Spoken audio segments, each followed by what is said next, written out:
Bonjour à tous et bienvenue pour cette présentation dédiée à nos déploiements, à nos manifestes YAML. On va voir beaucoup de YAML ensemble et comment les manipuler correctement dans un monde Kubernetes. Et si vous avez faim, je pense que vous aurez encore plus faim à la fin de cette présentation, tellement il y a de choses. On va faire de la pâtisserie avec tous nos déploiements. Donc commençons. Tout d'abord, on va mettre les mains à la pâte dans cette présentation. Il va y avoir beaucoup de YAML, beaucoup d'exemples. Pas forcément de la démo parce qu'on a un temps assez court, mais on va vraiment jouer avec ces éléments-là. Dans le monde Kubernetes, si je reprends la base, le gâteau yaourt, c'est ce type de choses. kubectl run, ça va lancer une image pour nous. Donc on dit au système, lance ça. Qu'est-ce qui se passe derrière? En fait, la ligne de commande appelle l'API serveur qui elle-même va appeler le contrôleur pour lui dire de faire certaines choses, qui reviendra vers l'API serveur et déclenchera le déploiement sur des nodes. Ça, c'est le modèle de base. Mais on sait que dans le monde Kubernetes, on n'est pas aussi impératif que ça. On est plutôt déclaratif. En fait, on va écrire nos recettes de déploiement. Et ces recettes de déploiement, elles se font en YAML. Donc avec beaucoup de YAML, des déploiements, des services, des config maps, des ingress, des secrets. Il y en a vraiment pour tous les goûts.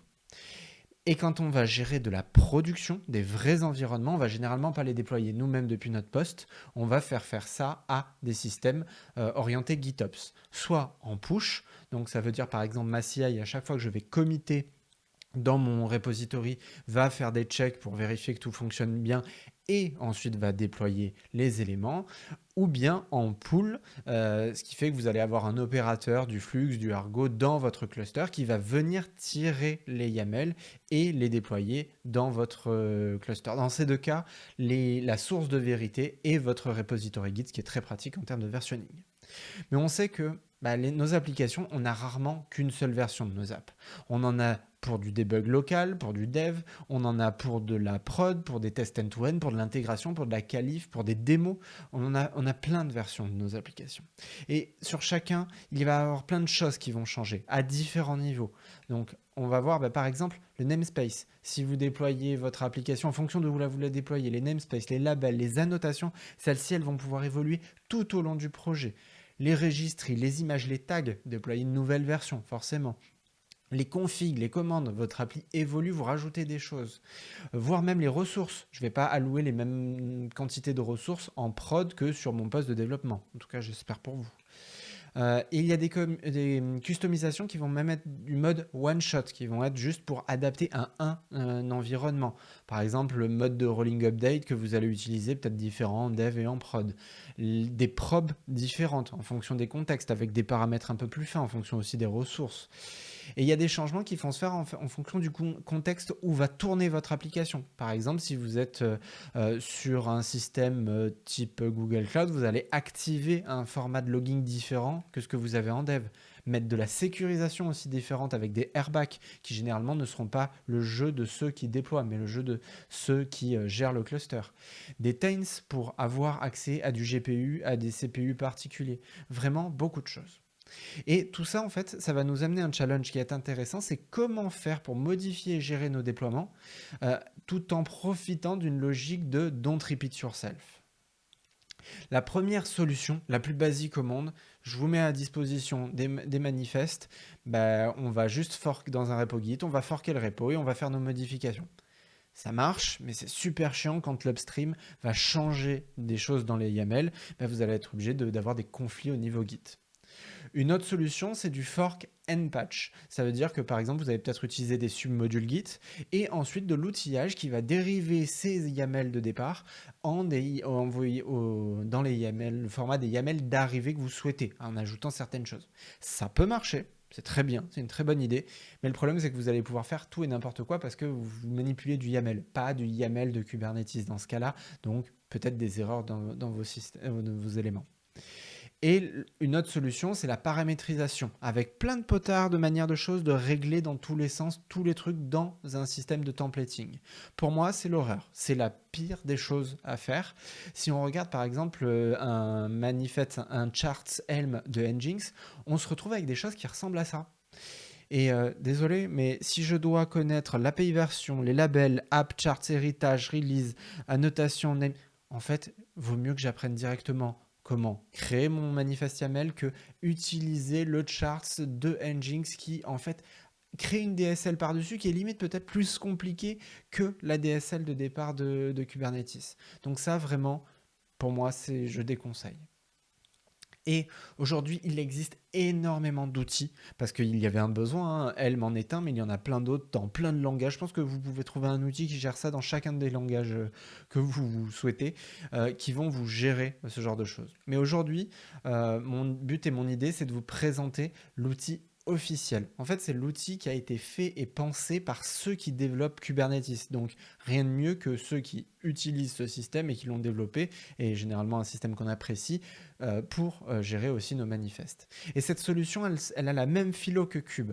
Ça veut dire qu'elle est déclarative. On va dire ce qu'on veut. Et il n'y aura pas de templating, il n'y aura pas de if, il n'y aura pas de code impératif à l'intérieur.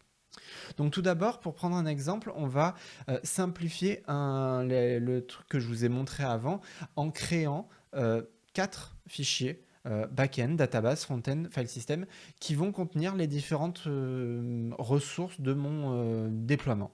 Donc là, vous voyez à droite que il y a tout ce qui est relatif au back-end. Donc j'ai pas lié les objets en fonction de leur type, service, deployment, je les ai liés en fonction de leur fonction. Back-end, database, front-end, file system. Et là, c'est vraiment plus simple déjà. Si en plus demain je décide de virer la database, allez savoir pourquoi, j'aurai un fichier à supprimer. Simple. Et ensuite, on va écrire ce que j'appellerai ici la recette. C'est notre fichier customisation.yaml. Ce fichier-là, c'est un fichier Kubernetes valide, hein, vous le voyez en haut, il a une API de version et un kind, et il va référencer de manière relative dans le monde Kustomize. Tout est relatif. Il va mettre les liens vers les fichiers qui sont à côté. Et en fait, qu'est-ce que va faire Kustomize? Il va tout prendre et il va tout mélanger pour nous sortir quelque chose avec la commande kubectl apply-k pour Kustomize, repo, et on aura ce qui va bien à la fin. On peut aussi utiliser le binaire Kustomize qui a l'avantage en fait d'avoir des features en plus par rapport à kubectl parce que lui, il est un cycle de release qui est différent de kubectl. Mais Kustomize ne va pas simplement mélanger, il va vous amener des features en plus, features qu'on appelle des générateurs. Et on va pouvoir les définir directement au niveau du customisation YAML. Donc déjà, par exemple, le config map. Au lieu d'écrire ce que vous avez à gauche dans ce slide, vous allez pouvoir utiliser des générateurs comme vous le voyez à droite. Ce qui fait que vous allez contenir et avoir une syntaxe qui va être beaucoup plus simple. Fini la conversion par vous-même en base 64 de certaines valeurs quand on crée des secrets ou la génération de choses, de l'inlining de certains fichiers JSON dans vos config maps. Là, il le fait directement pour vous. Et il supporte des literals, des fichiers .env qui sont des fichiers avec un format clé égale valeur, donc il va loader la totalité pour vous, ou même des vrais fichiers qui sont du file system. Donc si vous devez loader du code, par exemple un fichier JS, là vous pourrez le sideloader directement et garder son extension .js qui est beaucoup plus pratique à utiliser dans un IDE, par exemple. Et petite cerise sur le gâteau, quand on parle de secret et config map, c'est que Kustomize, il va ajouter un hash à la fin, hash qui est lié aux valeurs qui sont présentes dans votre config map. Donc vous le voyez, ou votre secret. Vous le voyez ici, il y a une valeur à la fin. Et cette valeur, elle est reflétée automatiquement dans vos déploiements qui référencent ce config map. Résultat, quand vous allez changer quelque chose dans votre config map, le config map, son hash va changer, donc il y aura un nouveau config map, et il y aura donc un nouveau déploiement lié à ça, et donc ça va entraîner une mise à jour automatique de votre déploiement et un reboot de vos apps. Il y a beaucoup de générateurs qui existent dans le monde Kustomize, on va en voir quelques-uns. Par exemple, le premier, c'est le namespace. Vous avez envie de déployer votre application dans un autre namespace, vous n'êtes pas obligé de passer sur toutes les ressources. Juste, vous mettez ça ici, et le namespace va être ajouté sur tous les objets. Très pratique, et il sait gérer aussi les airbags, c'est-à-dire que les airbags qui pointent vers un namespace, là, vous y aurez accès aussi. Vous pouvez ajouter des préfixes et des suffixes si vous travaillez par exemple dans un monde où vous déployez 2 fois votre application dans le même namespace.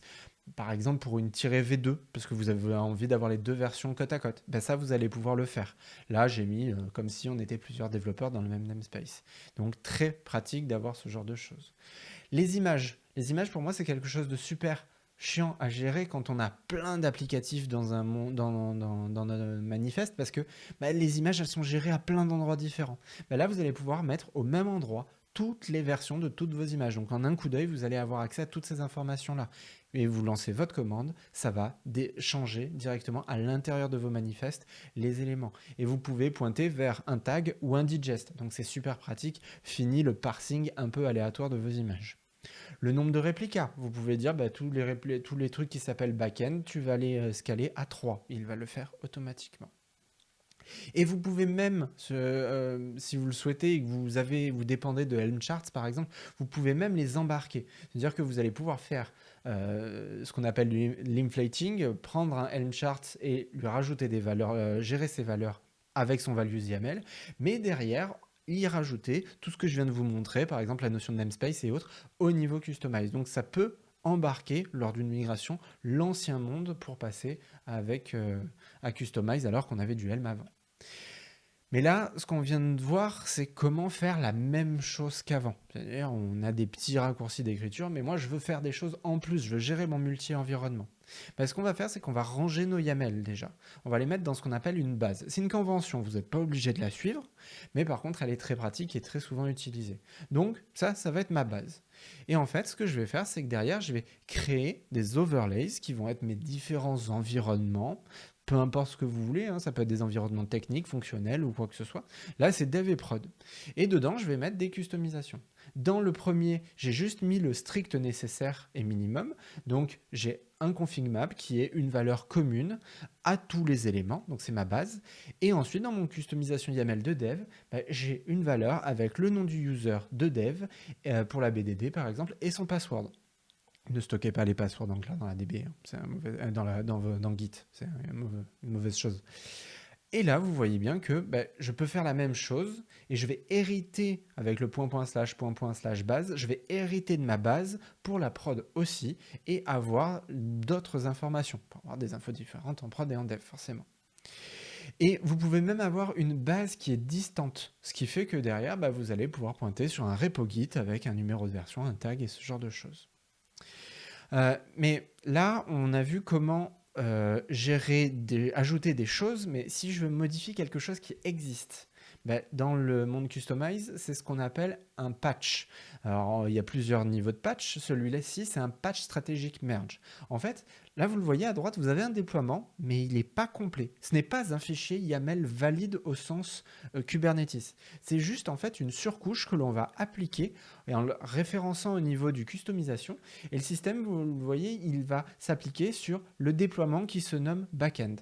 Et ça, en fait, ça va, une fois qu'on va lancer la commande kubeapply -k, nous générer ce qu'il y avait dans la base, auquel on va ajouter ce qu'on a défini dans ce fichier-là. Donc là, les éléments en plus sont appliqués par-dessus. Donc c'est vraiment une histoire de couche et d'overlay. Et on peut faire ça pour plein de choses. L'avantage, c'est que nos fichiers vont rester petits, ils vont avoir qu'une seule fonctionnalité. On avait log as text, ici on a achat pour la availability qu'on va référencer dans notre backend. Et là, on a un autre patch strategic merge avec log as JSON.